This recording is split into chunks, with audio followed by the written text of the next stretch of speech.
બોટાદમાં ગઢડામાં રોડને લઈને લોકો પરેશાન થયા છે। ડિવાઈડર પાર કરીને જતા વાહનોના લીધે અકસ્માત સર્જાય છે।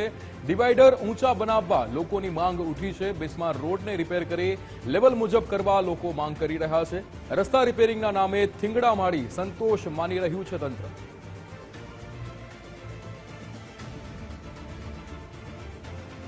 વાત કરવામાં આવે તો ગઢડા રોડ ઉપર રોડ ખૂબ જ બિસ્માર હાલતમાં જોવા મળે છે। ખૂબ જ ખાડાઓ જે છે તે જોવા મળે છે અને વાત કરવામાં આવે તો રોડ પાછળનું જે ડિવાઈડર જે છે તે ડિવાઈડર પણ નીચું છે। એના કારણે બનાવ એવો બનતો હોય છે કે રોડ ઉપર ખાડાઓ એટલા છે કે ગાડી જે છે તે ઉબડ ખાબડ રસ્તા ઉપર સીધી હાલતી નથી અને ઘણી વખત એવા અકસ્માત પણ એવા સર્જાય છે કે રોડ થી ગાડી જે છે તે રોંગ સાઈડમાં જતી હોય છે ડિવાઈડર ઠેકીને।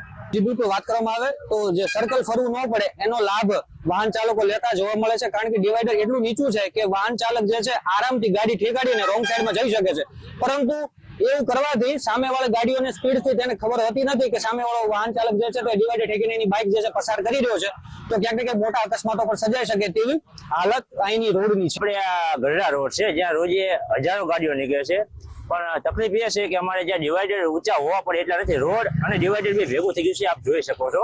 અહીંયા કેટલી તકલીફ, ઘણી બધી એવું બનેલું છે કે અહીંયાથી ડાયરેક્ટ ડિવાઈડર ઉપરથી લોકો ગાડીઓ કાઢે છે અને અહીંયા એક્સિડન્ટ પણ ઘણા બધા થાય છે। આપણે થોડા દિવસ પહેલા જોયું કેવા એક્સિડન્ટ થયેલા છે અને આવું તમે રોજ જોઈએ છીએ।